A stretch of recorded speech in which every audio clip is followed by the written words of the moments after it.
अस्सलाम वालेकुम स्टूडेंट्स। उम्मीद करता हूँ आप सब खैरियत से होंगे। Today we are going to start a new topic, nucleic acid. इस लेक्चर के अंदर हम कंप्लीटली डिस्कस करेंगे कि न्यूक्लिक एसिड्स क्या होते हैं, किन किन चीज़ों से मिलके बनते हैं, क्या क्या इनकी प्रॉपर्टीज होती हैं और ये कब डिस्कवर हुए थे, किन चीज़ों से डिस्कवर हुए थे और सेल में जो हैं ये कहाँ पाए जाते हैं और इनका क्या रोल होता है हमारी बॉडी के अंदर। और उसके साथ साथ हम ये भी डिस्कस करेंगे कि इनमें जो मेन और अहम पॉइंट है एमसीक्यूज के हिसाब से वो भी डिस्कस करेंगे। और एमसीक्यूज के हिसाब से कौन से हैं मैं आपको बता दूं, एमडीकेट और नम्स के अकॉर्डिंग। तो टॉपिक को डिस्कस करते हैं टाइम ज़ाया किए बगैर। देखें, जो न्यूक्लिक एसिड हैं, मैं अगर आपको बता दूं कि फर्स्ट ऑफ ऑल इनको जो है डिस्कवर करने वाला एक साइंटिस्ट था जिसका नाम था फ्रेडरिश मेस्चर। कहाँ से इसने आइसोलेट किया था इसको? आइसोलेटेड कंपाउंड्स फ्रॉम पस ऑफ द सेल। ठीक है, सेल की जो पस होती है, ठीक है, उसके न्यूक्लियस के अंदर, वहां से जो है ना इसको उसने जो है डिस्कवर किया था और फर्स्ट ऑफ ऑल इसको नाम दिया गया था न्यूक्लियोन का। ठीक है, न्यूक्लियोन जो कि मैंने यहाँ पर भी मेंशन किया हुआ है, इसको देख लें यहाँ पर न्यूक्लियोन। इसको जो है फर्स्ट ऑफ ऑल जो बोला गया था न्यूक्लियन बोला गया था और बाद में फिर बोला गया था कि न्यूक्लियन के पास जो है एक एसिडिक प्रॉपर्टी होती है, इसलिए इसको बोला जाता है न्यूक्लिक एसिड। ठीक है, तो ये कुछ डिस्कवरीज हुई हैं इस पे नाम पे कि न्यूक्लिक एसिड का नाम न्यूक्लिक एसिड कैसे आया। सबसे पहले क्या किया, सेल के पस को जो है डिस्कवर किया गया, आइसोलेट किया गया, उसको नाम दिया गया न्यूक्लियन। फिर बाद में ये तय हुआ कि इसके पास जो है एक एसिडिक प्रॉपर्टी है, इसके लिए इसको नाम दिया गया न्यूक्लिक एसिड का। अब अगर मैं बात करूँ न्यूक्लिक एसिड्स की, तो न्यूक्लिक एसिड जो है वो मिलके बनते हैं न्यूक्लियोटाइड से। ठीक है, मतलब न्यूक्लिक एसिड्स हैं, उनके जो मोनोमर्स होते हैं वो जो हैं न्यूक्लियोटाइड्स हैं। न्यूक्लियोटाइड्स आपस में मिलके बनाते हैं न्यूक्लिक एसिड्स को। अब न्यूक्लिक एसिड की अगर मैं बात करूं तो न्यूक्लिक एसिड्स की दो एग्जांपल्स होती हैं, एक होता है डीएनए और दूसरा है आरएनए। ठीक है, ये दो मेन एग्जांपल्स हैं किसकी, न्यूक्लिक एसिड्स की। अब डीएनए क्या है, आरएनए क्या है, इसको थोड़ा बहुत डिस्कस करेंगे हम। फिलहाल इतना याद रखें कि जो डीएनए है उसका फुल फॉर्म होता है डीऑक्सीराइबो न्यूक्लिक एसिड, जो किसके मिलते बनता है, कौन से न्यूक्लियोटाइड्स होते हैं जिनसे डीएनए बनता है, वो होते हैं डीऑक्सीराइबो न्यूक्लियोटाइड्स। ये आपस में मिलके क्या बनाते हैं, डीएनए बनाते हैं। उसके बाद दूसरी तरफ है आरएनए। आरएनए का फुल फॉर्म होता है राइबो न्यूक्लिक एसिड। और ये राइबो न्यूक्लिक एसिड जो है आरएनए है, ये किन न्यूक्लियोटाइड से मिलके बनते हैं, राइबो न्यूक्लियोटाइड से मिलके बनते हैं। ठीक है, ये मोनोमर्स होते हैं आरएनए के। अब ये तो हो गई डिस्कशन हमारी न्यूक्लिक एसिड्स के हिसाब से कि न्यूक्लिक एसिड की जो है दो मेन टाइप्स हैं, डीएनए एंड आरएनए जो है। अब न्यूक्लियोटाइड को थोड़ा बहुत डिस्कस करते हैं। जिस तरीके से हम लोगों ने क्या पढ़ा था, हम लोगों ने डिस्कस किया था प्रोटीन के अंदर, हमने ये डिस्कस किया था कि प्रोटीन कैसे मिलके बनते हैं, अमाइनो एसिड से मिलके बनते हैं। फिर हम लोगों ने अमाइनो एसिड का जो स्ट्रक्चर था उसको डिस्कस किया था। इसी तरीके से जो है हम न्यूक्लियोटाइड के जो स्ट्रक्चर को भी डिस्कस करेंगे यहाँ पर, कि न्यूक्लियोटाइड्स में से कौन सी प्रॉपर्टीज होती हैं जो कि न्यूक्लिक एसिड्स को बनाती हैं। देखें, कंपोजिशन ऑफ न्यूक्लियोटाइड। अब न्यूक्लियोटाइड जो है वो मेन तीन चीजों से मिलके बनते हैं। सबसे पहले पेंटोस शुगर, राइबोस। ठीक है, राइबोस शुगर होती है जो कि स्केलेटन फॉर्म करती है न्यूक्लियोटाइड का। उसके बाद है नाइट्रोजीनियस बेस। ये आपने याद रखना है कि न्यूक्लियोटाइड के अंदर सबसे पहले राइबोस शुगर होती है, पेंटोस शुगर, जो कि एग्जांपल है राइबोस की। दूसरा इसके पास होते हैं नाइट्रोजीनियस बेसिस जो कि फर्स्ट कार्बन पे अटैच होते हैं। और तीसरी चीज इसके पास होती है फॉस्फेट ग्रुप। ये तीन आपस में मिलकर न्यूक्लियोटाइड बनाते हैं। ठीक है, न्यूक्लियोटाइड का जो स्ट्रक्चर है वो इन तीनों से मिलकर बना हुआ होता है। उसके बाद अगर मैं बात करें न्यूक्लियोटाइड है, मिसाल के तौर पर ऐसा है कि न्यूक्लियोटाइड के अंदर फॉस्फेट ग्रुप नहीं है। ठीक है, फॉस्फेट ग्रुप अगर नहीं है न्यूक्लियोटाइड के अंदर तो फिर उसको बोला जाता है न्यूक्लियोसाइड। ठीक है, अब ये तो हो गया, चलो राइबोज शुगर को हम डिस्कस कर चुके हैं। हम लोगों ने जब कार्बोहाइड्रेट के टॉपिक को डिस्कस किया था तो वहाँ पर हम लोगों ने पेंटोज शुगर को डिस्कस किया था और उसके एग्जांपल में हम लोगों ने राइबोज को लिखा था। अब फॉस्फेट ग्रुप PO4, ये होता है फॉस्फेट ग्रुप जो कि अटैच होता है, ये तो हो गया नॉर्मली हमें समझ में आ गया। लेकिन अब ये नाइट्रोजीनियस बेसिस क्या है उसको डिस्कस करते हैं। ठीक है, पेंटोज शुगर। ठीक है, नाइट्रोजीनियस बेसिस जो हैं वो दो तरह के होते हैं। सबसे पहला टाइप है नाइट्रोजीनियस बेसिस का, वो होता है प्यूरिन, और दूसरा होता है पायरामिडिन। ठीक है, अब प्यूरिन क्या होते हैं, इसके एग्जांपल कौन कौन सी हैं आप याद रखें। जो प्यूरिन है उसकी दो मेन एग्जांपल्स हैं। सबसे पहले एडेनाइन एंड जो है गवानिन, ये दो मेन एग्जांपल्स हैं किसकी, प्यूरिन के एग्जांपल्स हैं ये। ठीक है, उसके बाद अगर मैं बात करूं दूसरी तरफ है पायरामिडाइन।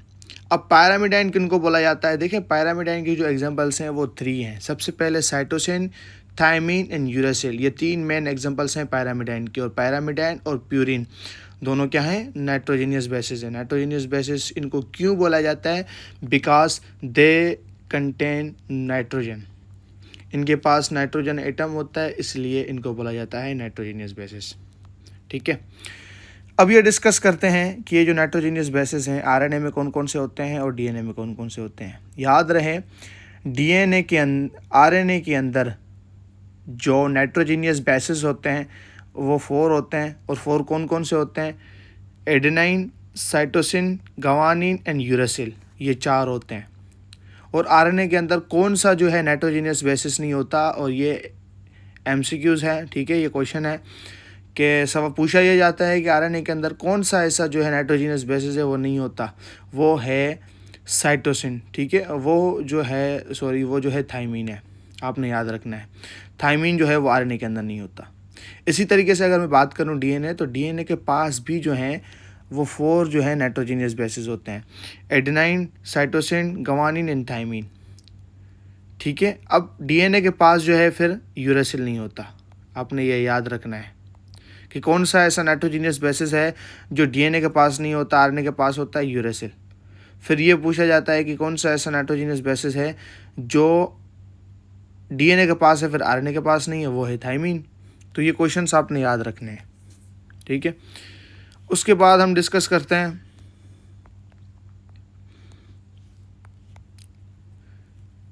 न्यूक्लियोटाइड्स की फॉर्म्स को या न्यूक्लियोटाइड्स की क्लासिफिकेशन को। सबसे पहले होता है मोनोन्यूक्लियोटाइड्स होते हैं। मोनोन्यूक्लियोटाइड का मतलब ये कि इनके पास क्या होता है, सिर्फ सिंगल न्यूक्लियोटाइड होता है, एक ही न्यूक्लियोटाइड खुद काम करता है। अब इसके एग्जांपल कौन सी हैं, एडीपी, एटीपी एंड एडीपी, इसके एग्जांपल्स हैं। अब एटीपी क्या है या एडीपी क्या है वो समझते हैं। हमें तो ये पता चल गया कि मोनोन्यूक्लियोटाइड्स की मेन एग्जांपल कौन कौन सी हैं।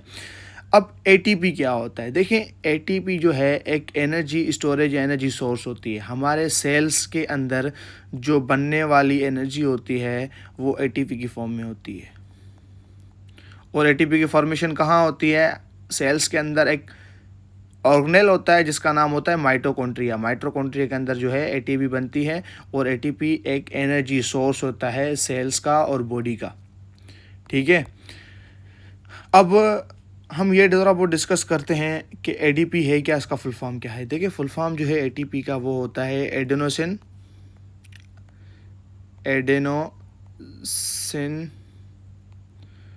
ट्राईफॉस्फेट।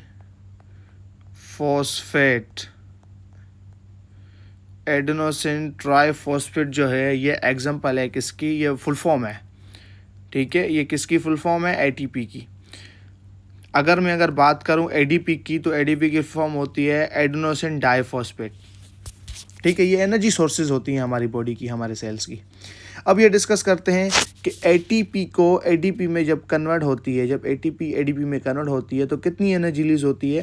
तो आपने याद रखना है जब एटीपी एडीपी में कन्वर्ट होती है उस दौरान जो एनर्जी रिलीज होती है, अगर मैं कैलोरी के हिसाब से बात करूं तो वो होती है 7.3 किलो कैलोरी पर मोल। ठीक है, इसी तरीके से मैं अगर बात करूं जूल्स में, तो जूल्स में कितनी एनर्जी रिलीज होती है, 31.8 किलो जॉल पर मोल की एनर्जी रिलीज होती है। ठीक है, आपने बस ये याद रखना है। अब आप सोच रहे होंगे कि यहाँ पर जो है सर ने जो है कैलोरीज और जूल को डिस्कस किया है। देखिए एनर्जी के जो यूनिट्स होते हैं वो दो, अगर बात करूँ तो सबसे पहला यूनिट हम बड़ा यूनिट पढ़ते हैं कैलोरी, उसके बाद हम पढ़ते हैं जूल। ये दो मेन यूनिट होते हैं एनर्जी के। एनर्जी का जो बेसिक यूनिट होता है वो तो जूल है, लेकिन कैलोरी भी जो है वो कंसीडर किया जा सकता है या किया जाता है। तो अगर आप बात करें कि कितनी एनर्जी रिलीज़ होती है कैलोरीज़ में, तो वो होती है 7.3 किलो कैलोरी पर मोल में। लेकिन अगर मैं आपसे पूछूं कि एटीपी को एडीपी में कन्वर्ट होने में कितना जूल एनर्जी का खर्च होती है, वो होती है 71.8 किलो जॉल पर मोल। इसलिए मैंने यहाँ पर जो है अलग अलग जो है वो कैलकुलेशंस लिखी हैं। ठीक है, अब डिस्कस करते हैं दूसरी फॉर्म जो है न्यूक्लियोटाइड्स की, वो होते हैं डाइन्यूक्लियोटाइड्स। इसमें क्या होता है, दो न्यूक्लियोटाइड्स आपस में मिलकर बनते हैं। एक न्यूक्लियोटाइड दूसरे न्यूक्लियोटाइड के साथ मिला हुआ होता है। मिसाल के तौर आप ये समझें कि ये जो है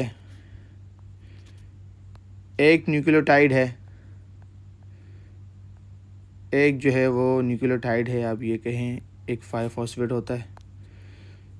एक न्यूक्लियोटाइड जो है वो दूसरे न्यूक्लियोटाइड के साथ मिला हुआ होता है। एक तरफ फॉस्फेट ग्रुप लगा हुआ होता है, कार्बन की तरफ कार्बन लगी हुई होती है, उसकी तरफ फॉस्फेट ग्रुप लगा हुआ होता है, फिर जो है नाइट्रोजनियस बेस लगा हुआ होता है, so on and so fourth वगैरह वगैरह। ठीक है, तो एक मतलब ये कहें न्यूक्लियोटाइड दूसरे न्यूक्लियोटाइड के साथ अटैच हो जाता है।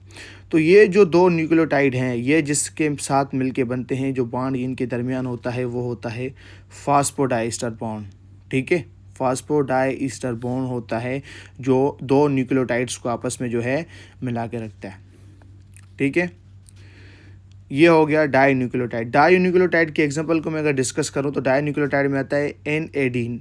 ठीक है, nicotinamide adenosine dinucleotide, ये बहुत एग्जांपल है, बड़ी एग्जांपल है किसकी, डाई न्यूक्लियोटाइड की। उसके बाद न्यूक्लियोटाइड्स की मैं बात करूँ वो हैं पॉली न्यूक्लियोटाइड्स। अब पॉली न्यूक्लियोटाइड्स किनको बोला जाता है, वो हैं आरएनए एंड डीएनए, जो कि हैं ही न्यूक्लिक एसिड। ठीक है, अब यहाँ पे इब्तदा होती है पॉली न्यूक्लियोटाइड में, जब बहुत सारे न्यूक्लियोटाइड आपस में मिलते हैं, जिसको मैं बोल रहा हूँ पॉली। पॉली का मतलब होता है मेनी, बहुत सारे। ठीक है, तो पॉली न्यूक्लियोटाइड की अगर मैं बात करूँ तो मतलब बहुत सारे न्यूक्लियोटाइड जब आपस में मिलते हैं तो बनता है डीएनए एंड आरएनए। तो डिस्कस करते हैं थोड़ा बहुत डीएनए एंड आरएनए को। सबसे पहले डिस्कस करते हैं आरएनए को। देखें, आरएनए की अगर मैं बात करूं तो आरएनए जो होते हैं वो सिंगल स्टैंडर्ड होते हैं। अगर आरएनए को देखेंगे आपको सिंगल स्टैंड मिलेगी उनके, मतलब उनके पास। उसके बाद अगर आप नाइट्रोजीनियस बेसिस की बात करेंगे आरएनए के अंदर, आरएनए के अंदर जो नाइट्रोजीनियस बेसिस होते हैं उनमें जो है एडेनाइन यूरेसिल के साथ मिला हुआ होता है और साइटोसिन गवानीन के साथ मिला हुआ होता है। ये फॉर्म होती है ये जो है सीक्वेंस होती है नाइट्रोजीनियस बेसिस की, किनके अंदर, आरएनए के अंदर। ठीक है, अगर मैं बात करूं आरएनए के तो there are 3 types of RNA. RNA के कितने टाइप्स होते हैं, आरएनए के 3 टाइप्स होते हैं। सबसे पहला टाइप होता है एमआरएनए, दूसरा टाइप होता है ट्रांसफर आरएनए एंड नंबर 3 पे है राइबोसोमल आरएनए। ठीक है, अब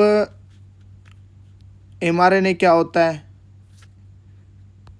ठीक है, एमआरएनए की अगर मैं बात करूं तो अगर राइबोसोम्स की 100% में से जो एमआरएनए की क्वांटिटी होती है वो 3 to 4% होती है। ठीक है, एमआरएनए। और एमआरएनए जो है वो क्या, कौन सा काम करते हैं, ये डीएनए के अंदर से क्या करते हैं, स्ट्रैंड्स को निकालते हैं जहाँ पर कोड्स पड़े हुए होते हैं और ये न्यूक्लियस में लेके आते हैं, मतलब न्यूक्लियस से नहीं, साइटोप्लाज्म में लेके आते हैं। ठीक है, वो जो कोडोन्स हैं वो न्यूक्लियस से फिर कहाँ लेके आते हैं, वो लेके आते हैं कहाँ पे, साइटोप्लाज्म में। मिसाल के तौर आपने पढ़ा होगा कि ये सेल है, मैं यहाँ पर डायग्राम ड्रा करके आपको समझा देता हूँ कि एमआरएनए का क्या काम होता है। ये सेल है, सेल के अंदर क्या होते हैं, मैं अगर यहाँ पर बना दूँ, सेल के अंदर मैं अगर उसको बड़ा करके बना दूँ इस न्यूक्लियस को, और न्यूक्लियस के अंदर होते हैं क्रोमोसोम, और इसी क्रोमोसोम्स के अंदर होते हैं मतलब डीएनए की अगर मैं बात करूँ तो डीएनए को डिस्कस वैसे भी करेंगे, डबल स्टैंडर्ड डीएनए। अब होता क्या है, डीएनए जब प्रोटीन बनाता है, क्योंकि ओबियसली जो है प्रोटीन्स की फॉर्म होती है जीन्स में, कोड्स में, और वो कोड्स कहाँ से आते हैं, इन डीएनए से आते हैं। अब वो जो कोड्स हैं जिनमें अमाइनो एसिड्स के कोड्स पड़े हुए होते हैं, अब उनको जो है कॉपी करते हैं और फिर लाया जाता है एमआरएनए की सूरत में। फिर एमआरएनए क्या करता है, वो जो स्ट्रैंड बनती है वो न्यूक्लियस में लेके आता है, और न्यूक्लियस में किसको देता है आकर, वो न्यूक्लियस में आके दे देता है ट्रांसफ़र आरएनए को। फिर ट्रांसफ़र आरएनए जो है वो कितने परसेंट होते हैं आरएनए का, 10 या 20% होते हैं। और ट्रांसफ़र आरएनए के अंदर कितने न्यूक्लियोटाइड होते हैं, 70 टू 90 न्यूक्लियोटाइड होते हैं। फिर ट्रांसफ़र आरएनए क्या करता है, ये जाके राइबोसोमल आरएनए को दे देता है। उसके बाद प्रोटीन की फॉर्मेशन होती है जो कि अमाइनो एसिड्स होते हैं। अमाइनो एसिड्स बनते हैं राइबोसोम्स के अंदर। ठीक है, तो राइबोसोम्स के अंदर कौन से आरएनए होते हैं, राइबोसोमल आरएनए, और 80% होते हैं ये आरएनए का। ठीक है, तो ये थोड़ी बेसिक डिस्कशन है आरएनए के बारे में। अब जो है हम डिस्कस कर रहे हैं डीएनए को, बहुत ही अहम टॉपिक है डीएनए। डीएनए क्या होता है उसको समझें। देखें, अगर मैं बात करूं डीएनए की, तो डीएनए एक हेरिडिटी मटेरियल है। क्या है, हेरिडिटी मटेरियल है। मैंने आपको यहाँ पर समझाया कि जो डीएनए है वो कहाँ अवेलेबल होता है। आरएनए के तो हम लोगों ने डिस्कस कर लिया कि 3 टाइप्स हैं, कहाँ कहाँ हैं। लेकिन डीएनए को हम लोगों ने क्या डिस्कस किया, डीएनए के बारे में हम लोगों ने पढ़ा डीएनए कहाँ होता है। ये रहा एक सेल, ठीक है, ये रहा एक सेल, ये सेल का आ गया न्यूक्लियस।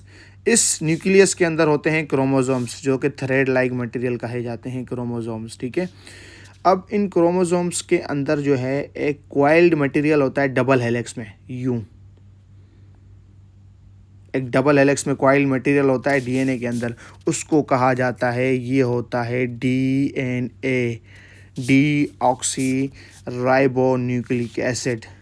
ठीक है, अब ये जो है स्ट्रक्चर जो आपके सामने है डीएनए का डबल हेलिक्स, ये किसने प्रपोज किया था, ये साइंटिस्ट है James Chadwick and Francis Crick. कब किया था इन्होंने, 1953 के अंदर इन्होंने डीएनए का डबल हेलिक्स जो है वो डिस्कस किया था।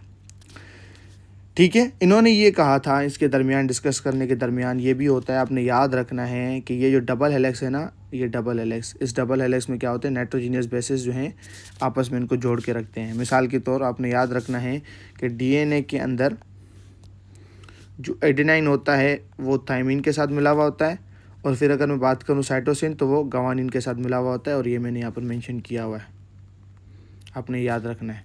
एडेनाइन थायमिन के साथ मिला हुआ होता है एंड साइटोसिन गवानिन के साथ मिला हुआ होता है। ठीक है,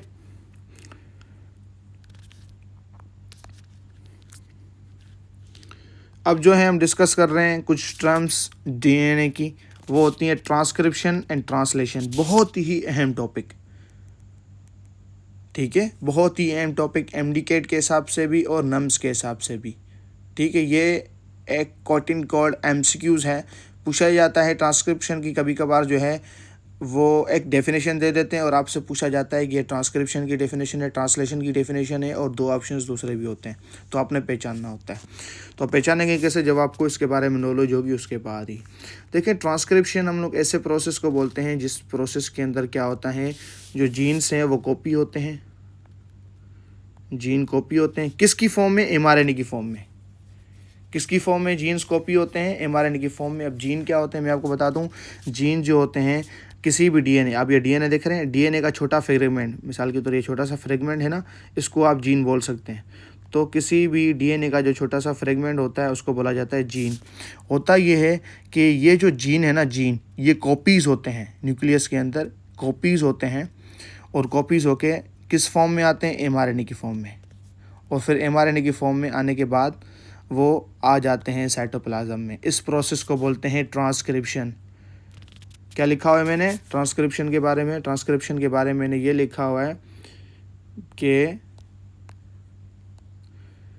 information of gene is copied into form of mRNA. जो इन्फॉर्मेशन ऑफ जीन है डीएनए के अंदर वो कॉपी होती है किसकी फॉर्म में, एमआरएनए की फॉर्म में, और उसके बाद एमआरएनए क्या करता है, उसको कैरी करता है इन्फॉर्मेशन को न्यूक्लियस से साइटोप्लाज्म में। अब वो साइटोप्लाज्म में लेके आता है। उसके बाद एक और टर्म जो है वो होती है